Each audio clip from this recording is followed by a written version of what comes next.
talked to us a lot about your preparation being kind of the thing that calms your anxiety and gets you kind of ready for a game day. How has the short week challenged you in that regard of trying to prepare to be a starter in a quick turnaround? It's been quite similar, but just noticing once again just how cool the mind works and how just when given a certain circumstance, just how it'll just work wonders for you. So I think that with the coaching, our preparation through this short week, done a great job as a team and as just an individual of getting the play call sheet all together, what we're looking for with everything. So feeling confident going into this game.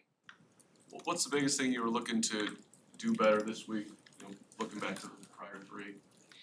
Yeah, not turn the ball over. What did you learn from that experience last week? Nothing that I didn't know. We're playing against high caliber NFL talent and players every week at every position. So if you're behind on a throw, while it could easily be an incompletion, these players have the talent in order, to make that a turnover. So being on time, being on target, being locked in, and be able to finish games all the way through. Are you glad you get another opportunity? Yeah, 100%. Yeah, I think that anytime that a game doesn't turn out how you want it to, I'm almost just more eager to get back out there to kind of flip the script on that. So definitely thankful for every opportunity I get. How much of what you saw in the Saints game was new to you? I mean, I know you've seen some and you've seen film and you've been around for a while now here, but how much of what their defense did was new to you? Yeah, I would say the only thing that was different was just the caliber of guys I'm playing against. I think that throughout I played a lot of football games in college, and I went through all the spring balls with our defensive coordinator has been there for a very long time, so he was always trying new things. I think we faced a lot of drop eight my senior year, so. One way or another, I feel like I've seen everything that a defense can do, just haven't played against this caliber before. Is that the new part then that you have to adjust to, is just how thin the margin is at this level? I That think that's what everybody has to adjust to. Is just you're not only are you playing against amazingly physical, you're playing against physical specimens, but you're also playing against dudes who don't really make mistakes either. So you just got to be that much sharper and on top of what you're trying to accomplish. you can know that intellectually, but I mean, I'm sure you would have told us that 6 months ago about the NFL, but in practice, like in games, in reality, it's just you have to adjust your thinking based on that. No, I think you just have to think smoother and faster than you ever have before. When they do drop eight, and in theory you'd have potentially more time if you're not feeling as pressured. What are the challenges then in what you're seeing downfield so that won't lead to an interception? I think growing up as a quarterback and then you start to see drop eight, it's always, hey, extend the play as long as you can. QB run is always good. Check down is always good. So the same thing stayed consistent there. Get the ball to the check down. Deontay's sitting there right on the sideline, ready for the ball. So it's not a gotta have it moment, especially early in the game. So just get to the check down, play the next play. Are those some of those moments when you were talking on Sunday about I might have tried to force something? Is that just kind of the mindset you have to get yourself into? Yeah, I think run? Yeah, I think you see the drop eight. The dropper dropped right into our primary target. So I knew it was drop eight, but then it's just right there. Instead of just trying to react on your instinct, just kind of think through it. Like, hey, drop eight. Let's extend the play. We don't need to force anything. A neutral play is just as good as anything in that moment. So just be safer and protect the ball a little bit more. Tyson, with how you played through the first three quarters on Sunday, what were some of your takeaways on a positive standpoint of the way you operated in that environment? Yeah, the big one was just, it was reiterated time and time again, the atmosphere that we were playing in, that it was maybe the hardest atmosphere to play in, just, sound-wise. And so I thought that we did a great job of just managing the game. There were no delay of games. I think we were snapping the ball with a lot of time left on the shot clock. So, and I, felt like I was 99% on all my checks. So, I felt good in that sense. Coach Junker was saying yesterday that part of the developmental process for a young quarterback is just developing a feel for how your strengths and weaknesses match at this level. How are you with the growth process and just kind of going through some of the growing pains that create mistakes that you just have to experience to then not make them again?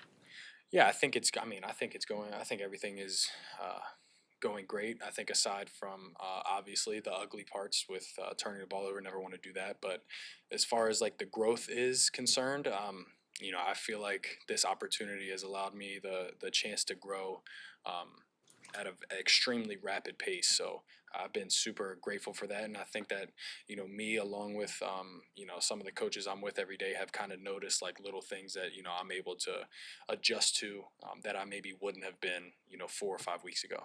Do you feel like you unlocked a certain part of your game with the scrambling last week? Did you ever have that many rushing yards in a game in college? Maybe somewhere around there, but that definitely was something that stuck out.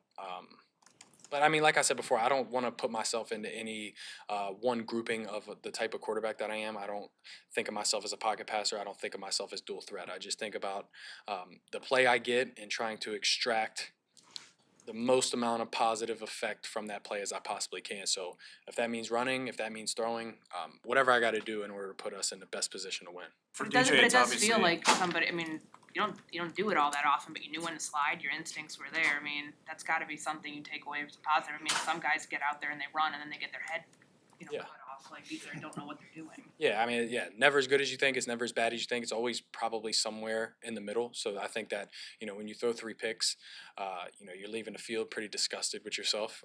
But then you look at the film and you realize, man, for 45 minutes, 48 minutes, I was playing pretty good. We were operating very well. So just clean up those last 12 and a half minutes, and I think there's a different outcome to the game. And I probably feel a little bit different, leaving the stadium that day. Tyson, it's DJ obviously voiced some frustration a couple of weeks ago after the Chargers game, I believe it was. You've kind of found Darnell Mooney over the past couple of weeks. How cognizant are you of trying to balance out who's getting what targets, and maybe even how DJ's being open looks different than everybody else? Yeah, I don't ever go into any game. I am conscious of the fact that DJ is our guy and he's our X factor, and I've got to do a good job of getting him the ball. Other than that, I'm playing the play. I'm going through my progressions. I'm doing the best that I possibly can in order to move the chains and be successful as an offense. So that's probably the only thing I'm conscious about is that DJ is our guy. If you want to play one-on-one against DJ, you usually should pay for that. So as far as anything other than that, Mooney had a great game last week, but nothing in my head was like, oh, I got to get the ball to Mooney. I got to get the ball to Mooney. And the same thing with Cole. He's had, a lot of targets the past 2 games, but never in my mind am I worried about how many times I need to get Cole Kmet the ball. For DJ, it's obviously an opportunity to play against the team that drafted him and then extended him. Talking to him this week, do you get any sense that this game's maybe a little extra special for him?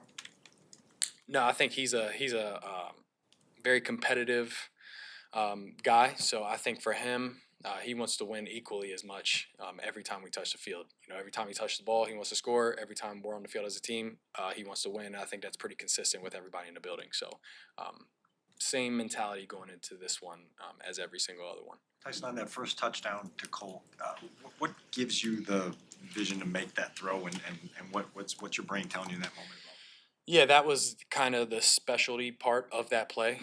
So as soon as I turned around, and it was covered, but I kind of saw who was covering him, the size difference, and give our one of our top guys a chance to make a play, one-on-one coverage, kind of like what I said before. Play certain guys one-on-one.